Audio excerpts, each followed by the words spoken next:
Dear future me, I have 3 topics I want to talk about today. They're kind of random and sort of more introspections than learnings, but I figured I'd talk about them anyways just because I kind of want to get back into this habit of doing the talking style videos. And I don't know, it feels like the type of content that I'm in the mood for. So there's 3 kind of main topics I wanted to talk about today. The first one being like thoughts about work. The second one, kind of a recap of Chinese New Year or Lunar New Year, and it's some observations I've had. And then lastly, just like a quick update on my creative like goals and my thoughts around that. So diving right into work. I've been working a lot of overtime recently, putting in a lot of overtime hours because issues come up or whatever happens and we need to get something out by a particular deadline or whatever. And, I was kind of introspecting about this recently and I thought about it. And although I'm like working a lot and like I'm tired from working a lot, I'm not disliking it. Like I'm not feeling like resentment or hatred towards my work. That the fact that I'm working a lot, like it's surprising. If I'm being 100% honest, it's kind of the exact opposite where I'm actually like kind of feeling fulfilled and happy by working overtime, as weird as it sounds. I think maybe a big part of that is because it is like kind of, I don't want to say self-inflicted, but it's self-directed for sure. Like it's not like my manager's asking me like, oh, can you do this? Can you stay late and finish this? Or can occasionally it'll be like, hey, can you help me look into this? But it's mostly for the most part like self-directed overtime. So I guess that is part of why it's not feeling like stressful, or it's not feeling like grindy, or it's not like, I don't know, maybe I will still face burnout by doing this, but at least in the moment and in the recent, in my recent memory, it doesn't feel like a grind. Like I'm actually kind of feeling fulfilled from it. Um, but yeah, I just thought that was really interesting. And I don't think I was actively like thinking this when I was going through all of the overtime these past few weeks. But in hindsight, I like look back on what I was doing, like the overtime I was putting in, and it's really interesting. I kind of had this like thought experiment for myself where I kind of imagined like this is what I could like be doing if I was working for myself. Like I would care that much to put in the overtime and like do things right and whatnot. But I'm kind of like learning this skill of like taking ownership and like working late and putting in the hard work and having a lot of care and attention to detail on things, but I'm doing it on someone else's dime. Like I'm learning the lessons, I'm making the mistakes on someone else's dime. Like I have the security of the company that's backing me, that's like paying me a salary, but I'm getting to feel that sense of ownership and leadership, like leading a team and stuff. So it's kind of interesting. I don't know. I can't say like I had that thought while I was going through all the overtime, but in hindsight, I'm seeing it actually be very valuable. Because like I said, I'm kind of getting a taste of what it feels like to lead. And, although it comes with like extra work or hard, like overtime or whatnot, I don't necessarily think it's like a bad thing, at least for now. I want to keep an eye on it. I think that's the key. I don't want to like burn out for sure, but at least for now, it doesn't feel super grindy. Like, I don't know.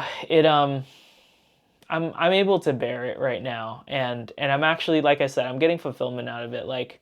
But anyways, leading into one of the big points about what I wanted to talk about was I find it so interesting how much my day job actually like affects my life outside of work so much. Like it's so interesting, dude. I'm always thinking about things that happen at work, not even like necessarily the work itself, but like the interactions I've had, the people I've worked with, the kind of like low key politics that's going on in work. It's so intriguing to me. Like that stuff, it feels like I don't want to say I was like unaware before, but like, when I was like a software engineer too, I never had to worry about more of like the, I guess, relationship aspect of my job. Like I'm starting to realize more and more now how important your reputation is, how important like your communication with other people are, your relationship with other teams. Like it's crazy to me like how much that matters, but it's not really emphasized or taught anywhere. Like, I just think about, like, there are some people whose job it is to like get people on a completely other team. Like, for example, I'm thinking of like a project manager or product manager. Their job is to wrangle like people from 5 different teams to all come together to do this one thing. And it's like, dude, like, you're just working off of like relationships there. You know what I mean? It's like, if you're a good PM, you'll get the engineers to like work with you, and you'll like, be a good partner, and they'll do what you want. But otherwise, it's like they can make your life hell, So it's like kind of crazy, like how much relationships really matter and how you treat other people. And I think that's part of it too, actually. That's part of why I've been kind of enjoying the work recently, because I feel like I'm some of the things that I've stayed on late for have been like helping my teammates out, and I actually really value those interactions. Like I'm gonna be honest, like one of my newer teammates, like we stayed up till like, I don't know, like 11 p.m. yesterday. Yesterday was Friday, to like try to get some code out before Monday, because when Monday happens, there's going to be this whole other like review and approval process we have to go through to get his code out to production. And these are the moments where the teamwork and the trust is built. These are in the tough times is when I feel like I've connected the most with my teammates, and when I've like grown relationships with them the most, because I feel like that's when I don't want to say all of your walls are down, but it's like you're down to the wire, like you're in the trenches together. And like, I think in those critical moments, I always tell myself, like, look at the bigger picture. Don't be stressed about, oh my gosh, I have to work so late. Don't tell yourself, oh, I'm so tired, like I just want to get this over with. Like, all you can think of, or at least in my mind, what runs through my mind is like, I want to make sure I'm supporting my teammate. I want to make sure I'm giving him the help he needs. I want him to feel secure. I want him to feel empowered. I want him to feel safe. I want him to feel supported. Like, these are the critical moments that I feel like, because I think back, dude, to like all of my mentors and all of my leaders in my team in the past. Those were the moments when I like gained respect for them, and where I really appreciated them, and they made me feel empowered to like, take risks and feel like, oh wow, my teammate really has my back. And I really appreciated that culture so much, especially working with so many different people. It's like, not everybody's like that. And so I want to pay it forward and really build that culture within my team. And so, I honestly, like, I was supposed to log off early yesterday. I at 4 p.m. I sent a message out to my team. I was like, hey team, I've been doing a lot of overtime. I'm gonna try to take off early today. I went to Costco, and there was like another team that was doing a release that needed like my team to validate, and I was on call, so I was like, fuck, I had to go back. So like, I came back from Costco, I ate my Panda Express really quick, I had to scarf it down, and then I went straight to the production validation. And then after I finished that, my other teammate, that's when the conversation happened about, oh, he wants to get his stuff out to production tonight before, and keep in mind, this was yesterday. He wanted to get it out in production tonight before the restrictions tighten up on Monday. And so, I could have easily thought like, oh man, fuck, I have to keep working, whatever. But honestly, in my mind, I was kind of excited, because I was like, ooh, this is an opportunity to like connect with this new teammate. Like, I hadn't really worked with him super in depth before. Like, I had a couple of tasks with him, but this was our first like real project together. And I don't know, I think those moments are really telling. Like those moments in those, like, what do you call it? Like, I don't want to say stressful, but like in those, like when you're in the trenches, essentially, it's like we're down to the wire. We have the pressure of like getting it out tonight or whatever. And the thing is too, like I'm being realistic about it. Like I'm keeping my cool, because I'm like, honestly, if we can't get it, we can't get it, And that's the thing. Like he's newer, so he doesn't realize where the boundaries are. He doesn't realize like, where do we have flex? Where can we? Where is there leniency? Where is like the urgency? And I kind of wanted to make sure he felt supported and secure. Like, hey dude, if we can't do this tonight, like it's not the end of the world. Like it'll be fine if we can't get it. But anyways, yeah, it's just interesting to me, because it's just crazy how much relationships and like working with other people matter. And it just surprised me how much like things, like thoughts about work, carry into my personal life. And yeah, dude, I don't know. It just, I guess a reminder. I mean, it makes sense. Like, you're spending what, 40 plus hours a week, like, doing work. Like, you gotta, it's kind of expected, I guess, that it permeates your personal life too. And I don't know, I kind of want to keep an eye on that too, to be honest, because I don't want to like sacrifice. I don't want to feel like I'm sacrificing anything in my life for this. But I also understand like my work is kind of seasonal, and like maybe and I guess the way that I'm kind of thinking about it right now is like, okay, look, it's going to be crazy for a couple more months. And then once once the big day hits, for my company, there's normally like a peak period. Once that peak period hits and it's over, it's going to be chill again. So I don't know. That's kind of what's keeping me going right now. I'm kind of thinking about that. But yeah. Anyways, yeah. I just thought it was really interesting thoughts about work because, and honestly, I was proud of myself. I was really proud of myself to be able to like separate like the stress, and I think there was a time when I was still learning a lot on the team, like when I was brand new and I was learning everything I could. I put a lot of stress on myself. I had a lot of like anxiety around like, I need to be quick, I need to be fast, I need to do blah blah blah. But now I'm kind of, I don't want to say I'm in cruising mode, but I'm in like execution mode. You know, it was like the ramp up learning phase was my first like 5 years at this company. Now I'm feeling comfortable enough to where I'm like, okay, I'm just like executing now, and I'm learning new skills in leadership and leading a team, taking on work, like prioritizing work and stuff like that. So yeah, it was just really interesting. Like I said, like there's plenty to learn, and like I've said in previous videos, there's plenty to learn from my day job. Like I think everything that I'm learning, soft skills and all, and hard skills like coding or whatever else, they're gonna serve me. So yeah, it's just really interesting to look back on it because man, this job is just, yeah, I really appreciate it. I really appreciate it, and that's about it, I guess. I don't really know where I was going with that, but I just wanted to kind of reflect on work a little bit because it's been on my mind for a while. But yeah, anyways, okay. Now, on to the Lunar New Year update. So I just celebrated Lunar New Year with my family at my aunt's house, and I had kind of two thoughts. I'll do the quick one first. So the quick one is, there's this tradition where if you're not married, aka me, all of the adults who are married will give you a red envelope. As you can see, I'm not trying to flex here.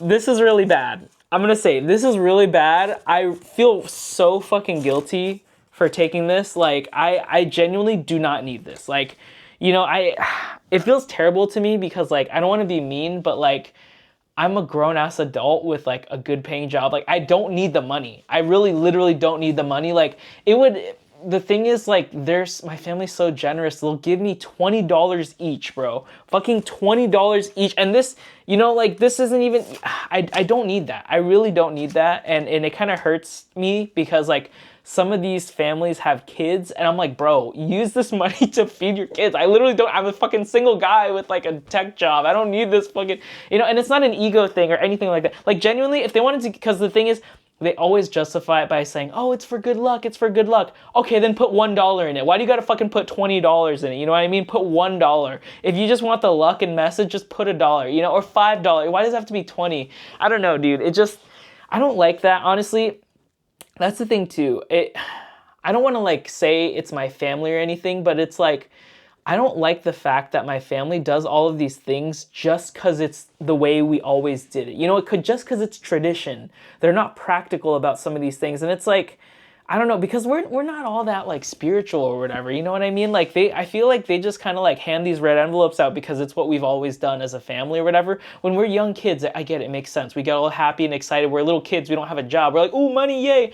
But like, I'm a fucking working adult, bro. And it's like, I just feel guilty taking it for one. Okay, here's the other thing. I feel guilty for one. And like the other thing too that's like kind of awkward is like every time they give it to me, it's basically like, I don't want to say a slap in the face, but it's like a reminder like, hey, congratulations on being single. It's like, I don't need to fucking be reminded of that every time.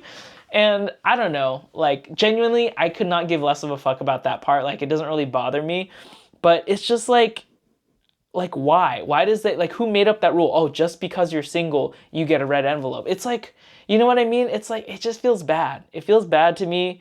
I don't know. It doesn't feel fair. It feels like some random tradition that we've just done just because.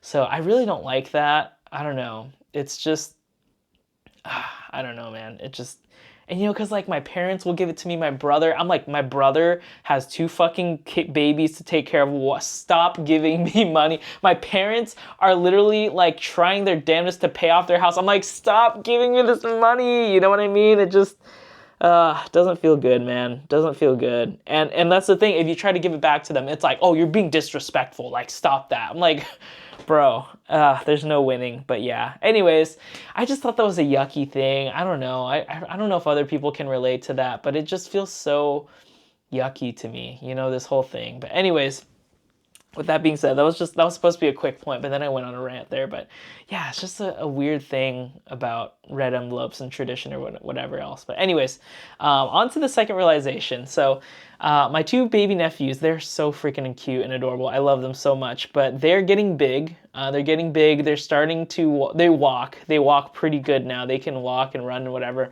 And they're starting to like say words. Like more like grandpa and stuff like that, hello, bye, and stuff like that.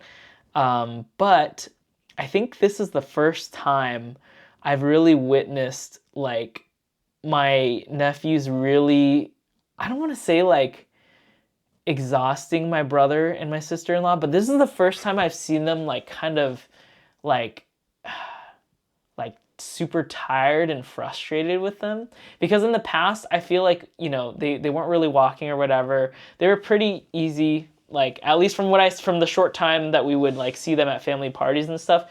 And this again was another short meeting. It was like we saw them for like, I don't know, maybe like 2.5 hours or so. And normally whenever they come to these family parties, the babies are good, they're well behaved, they're not doing anything crazy.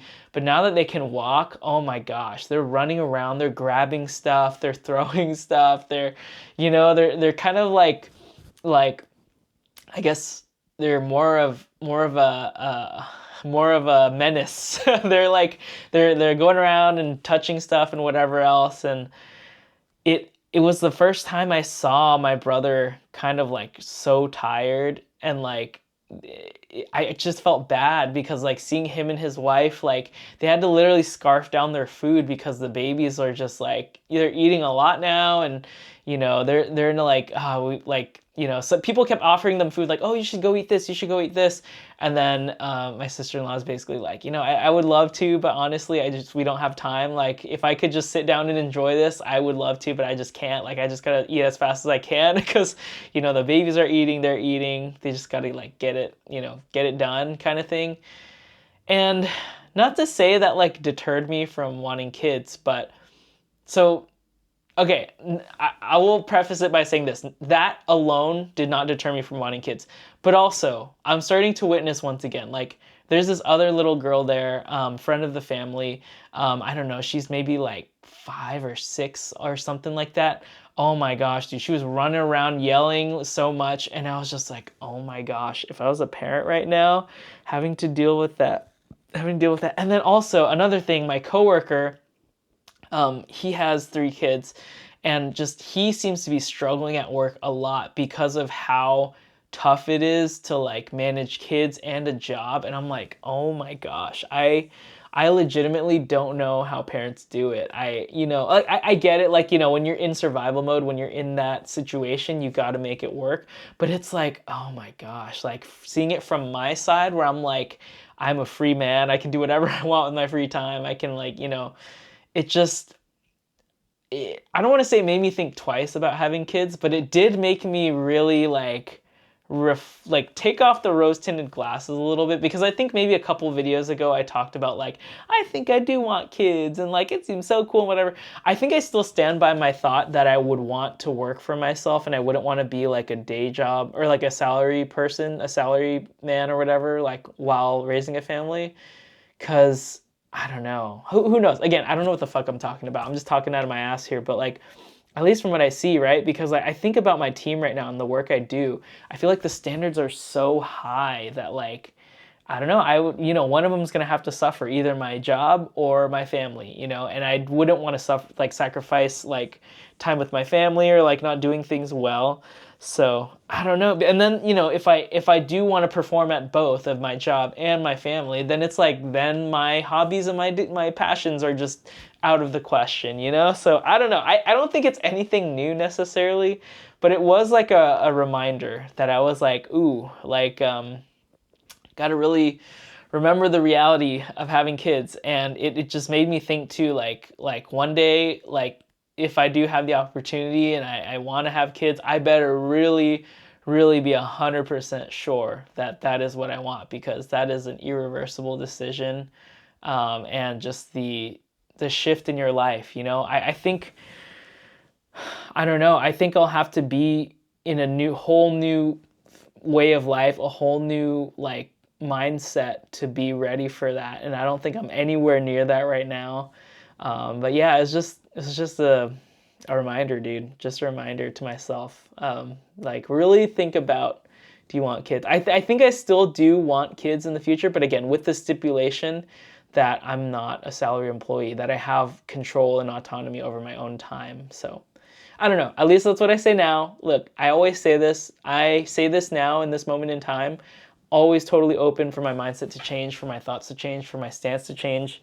You never know. You never know. And especially from the outside is different than when you're in it, in the situation. So we'll see where that lands. But that was my thought for today.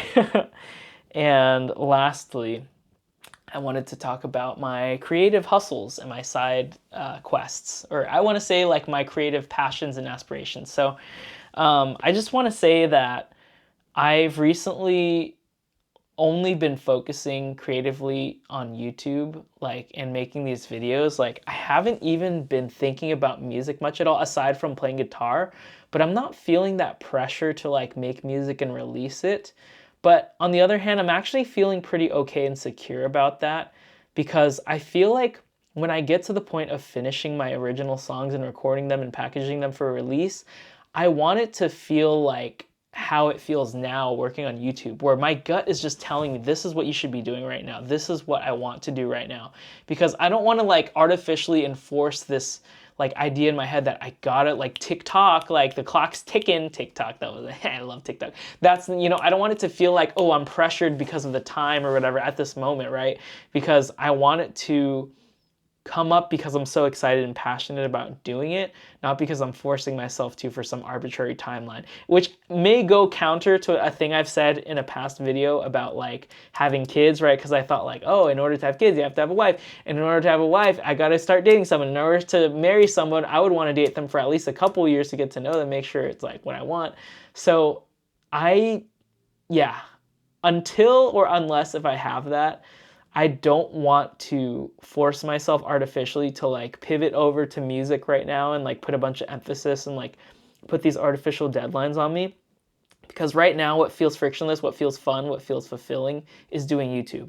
And what feels right, oh, sorry, I hit the mic. What feels right deep down in my soul right now is to do YouTube and keep gaining these skills. And actually, this is off script, but I was kind of thinking about like, wow, I've learned so much over the past, 4 or 5 months making videos. Like, I learned a shit ton. I actually learned a shit ton, both from filming, from editing, from my preferences for making videos, how it feels to like make a video, how it feels to film, travel vlogs, like how it feels to film cooking vlogs.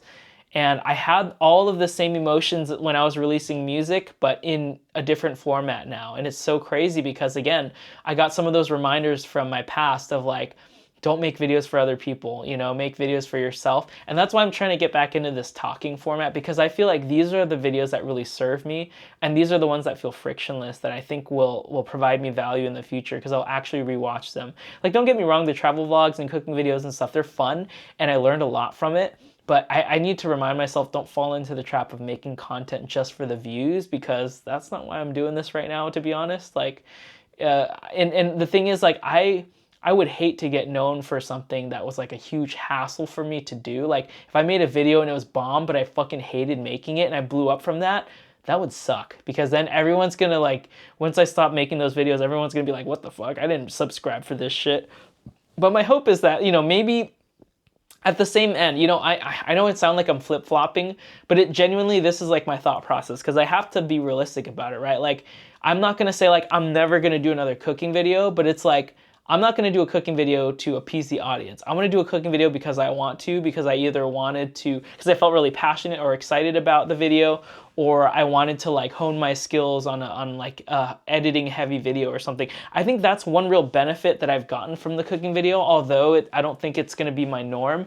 I learned a shit ton about editing, and I learned a shit ton about like my editing style and pacing, feeling comfortable cutting out footage. I think that was a big one. And because like a lot of these talking videos, like I don't edit them very much, so I didn't get a lot of practice with that. But doing a cooking video like was a huge test to like really hone those skills, and not just from like the technical editing side of like, oh, what is the most efficient way, like how do you do stuff, but in like a mindset way, like what is the comedic timing of this thing? What is the pacing of this video that feels good? I cut out an entire, like, I maybe had like 15 minutes of footage that I had fully edited. I spent hours editing it, and at the very end, I just had to say, you know what, this is boring, I'm cutting it. I fucking cut that out. I spent hours editing that 15 minutes of footage, and I just thought it was boring, so I fucking cut it out. And you know, I would have never learned that if I hadn't done the video, so I don't regret it at all, even though it's not going to be like my long-standing format or anything like that. But I'm so glad I did it, because yeah, I learned so much, and who knows, maybe that will be the lead magnet that will bring people to my channel, and maybe they'll stay for these kinds of videos. I don't know, but really interesting. Just wanted to reflect on that. Not really any learnings for this, but just kind of wanted to talk. So yeah, I think that's it, future me. I don't really want to like go off script too much more, because I don't even know what I'll talk about. So anyways, I think that's the end. Hope you have a great day, night, wherever you are. I will see you later. Goodbye.